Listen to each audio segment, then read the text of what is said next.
Hi, ഞാൻ ഇന്ന് വന്നിരിക്കുന്നത് ലക്കി ഭാസ്കർ എന്ന ദുൽഖറിൻ്റെ മൂവി ഞാൻ കണ്ടു. അത് തെലുങ്ക് മൂവി, അതിൻ്റെ ഡബ്ഡ് വേർഷൻ മലയാളം ആണ് ഞാൻ കണ്ടത്. OTT വന്നപ്പോഴാണ് ഈ മൂവി കണ്ടത്. അപ്പോൾ ഈ മൂവി ഞാൻ ഇങ്ങനെ കണ്ടുകൊണ്ടിരിക്കുന്ന സമയത്ത് കുറച്ചൊക്കെ എവിടേക്കോ ഒരു കുറിപ്പ് കയറി വരുന്നത് പോലെ എനിക്ക് ഫീൽ ചെയ്തു.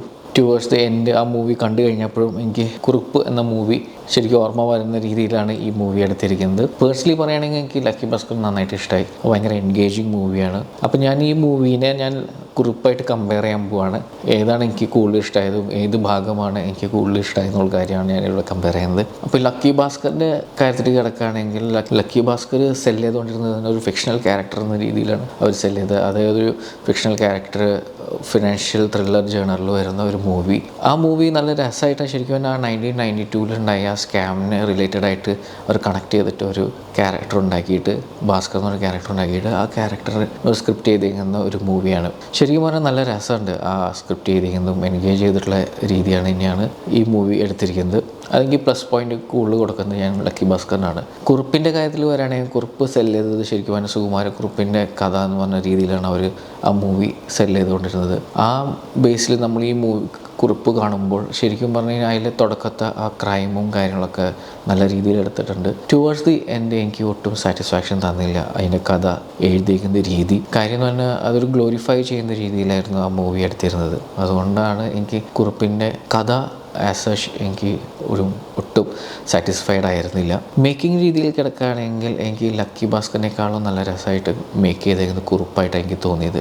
ഈവൻ ലക്കി ഭാസ്കറിന് 100 കോടി രൂപ ചിലവാക്കിയിട്ടുണ്ടെങ്കിലും കുറിപ്പിന് 30 കോടി ചിലവാക്കിയിട്ടുള്ളൂ. മേ ബി ആ ഫിലിം ഇൻഡസ്ട്രിയുടെ ഡിഫറൻസ് ആവാം. എന്നാലും 30 കോടിക്ക് ഉണ്ടാക്കിയ ആ പടം ഒരു ബിഗ് സ്കെയിൽ ഫീൽ നമുക്കുണ്ടായിരുന്നു. ലക്കി ഭാസ്കറിന് അത്രത്തോളം ബിഗ് സ്കെയിലും ഫീൽ ഉണ്ടായിരുന്നില്ല. മുംബൈയിലൊക്കെ ഷൂട്ട് ചെയ്തേക്കുന്ന സീൻസൊക്കെ ഉണ്ടെങ്കിലും രണ്ടിൻ്റെ ക്യാമറ വർക്ക് ചെയ്തിരിക്കുന്നത് ഒരാൾ തന്നെ, നിമിഷ് ആണ് ചെയ്തിരിക്കുന്നത്. അതുകൊണ്ട് അതിൻ്റെ കുറേ കാര്യങ്ങളൊക്കെ സിമിലാരിറ്റി നമുക്ക് ഫീൽ ചെയ്തതും അതിൻ്റെ കളർ ഗ്രേഡിങ്ങും കാര്യങ്ങളൊക്കെ. കുറിപ്പിൻ്റെ ഒരു ബ്രൗണിഷ് യെല്ലോ കളർ ആണ് തീം. എനിക്കത് ഭയങ്കരമായിട്ട് ഇഷ്ടമായ തീമാണ്.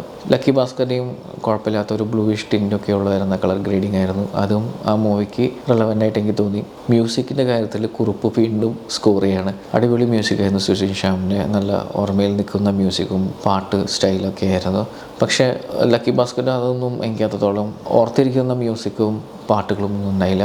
കമ്മിങ് ടു ദ സപ്പോർട്ടിങ് ആർട്ടിസ്റ്റിലും കുറിപ്പാണ് എനിക്ക് മുൻകൈ. ഞാൻ പറയും അതിൽ ഷൈൻ ടോം ചാക്കോ, ബാക്കി അതിലെ ഒരു ഡ്രൈവർ ചേട്ടൻ, അങ്ങനെ പല പല ക്യാരക്ടേഴ്സ് അതിൽ ചെയ്തിട്ടുണ്ട്. അവരെല്ലാവരും നല്ല രസമായിട്ടാണ് ചെയ്തിരിക്കുന്നത്. ഈവൻ ആക്ട്രസിൻ്റെ പ്രസൻസും കാര്യങ്ങളൊക്കെ അടിപൊളിയാണ്. ലക്കി ഭാസ്കറിൽ ഈ പറഞ്ഞ വൺ മാൻ ഷോ പോലെയായിരുന്നു.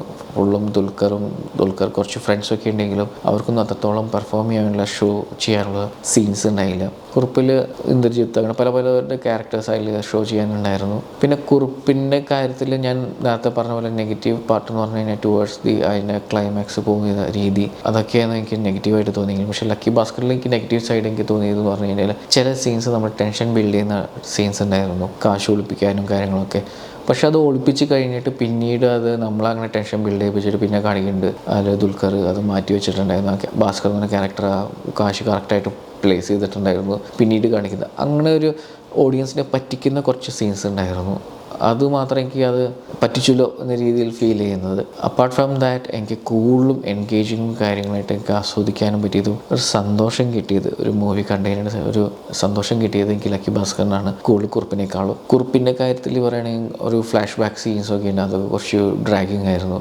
ഇതിലങ്ങനെ ഡ്രാഗിങ് എനിക്ക് ഫീൽ ചെയ്തില്ല. ലക്കി ഭാസ്കറിൻ്റെ കാര്യത്തിൽ സ്റ്റൈലിഷായിരുന്നു കുറിപ്പ്, പക്ഷേ ഇതിൽ അത്രത്തോളം സ്റ്റൈലിഷ് അല്ലെങ്കിലും എന്നാലും ആ മൂവിക്ക് എന്താ വേണ്ടത്, ആ കാലഘട്ടം കാണിക്കാൻ വേണ്ടി എന്താ വേണ്ടത് അത് കറക്റ്റായിട്ട് കാണിക്കുന്നുണ്ടായിരുന്നു ലക്കി ഭാസ്കറിൽ. അപ്പോൾ ഇതൊക്കെയാണ് എനിക്ക് ലക്കി ഭാസ്കർ കുറിപ്പായിട്ട് കമ്പയർ ചെയ്തപ്പോൾ എനിക്ക് ഫീൽ ചെയ്ത കാര്യങ്ങൾ. എന്തായാലും എനിക്ക് lucky Bhaskar 7.5 out of 10 satisfaction എനിക്ക് കിട്ടിയിരുന്നു മൂവി കണ്ടപ്പോൾ. പക്ഷേ കുറിപ്പ് അതിനേക്കാളും താഴെയായിരുന്നു എൻ്റെ സാറ്റിസ്ഫാക്ഷൻ സൈഡ്. ലക്കി ഭാസ്കറിൽ ഒരു തെലുങ്ക് മൂവിയുടെ ഒരു ടേസ്റ്റ് അതിൽ ഫീൽ ചെയ്യുന്നുണ്ട്. അത് മാത്രമാണ് അതിൻ്റെ ഒരു, എനിക്ക് ചില ഫാക്ടേഴ്സ് ഉണ്ട് തെലുങ്ക് മൂവീൻ്റെ, അതെനിക്ക് അത്രയ്ക്ക് ഇഷ്ടമല്ല. അത് ഇതിൽ വരുന്നുണ്ടായിരുന്നു ചെറുതായിട്ട്. ഫാമിലി സ്റ്റോറിയും കാര്യങ്ങളൊക്കെ കാണിച്ചപ്പോൾ എക്സാജറേറ്റ് കാണിച്ചപ്പോൾ. അപ്പാർട്ട് ഫ്രം എനിക്ക് ലക്കി ഭാസ്കർ നന്നായിട്ട് ഇഷ്ടമായി. അപ്പോൾ ഇതാണ് ഈ മൂവിയുടെ റിവ്യൂവും കമ്പാരിസണും. നിങ്ങൾക്ക് ഈ വീഡിയോ ഇഷ്ടമാണെങ്കിൽ ലൈക്ക് ചെയ്യണം, ഷെയർ ചെയ്യണം. പിന്നെ ഞാനും കുറച്ച് ഷോർട്ട് ഫിലിംസൊക്കെ ചെയ്യുന്നുണ്ട്, അതിൻ്റെ ലിങ്ക്സ് ഞാൻ ഷെയർ ചെയ്യാം, സജഷനായിട്ട് വരും. അപ്പോൾ നിങ്ങളത് കാണണം, കണ്ടിട്ട് അഭിപ്രായം പറയണം. So thank you for watching this video. ഇനി അടുത്ത വീഡിയോ കാണാം. Bye.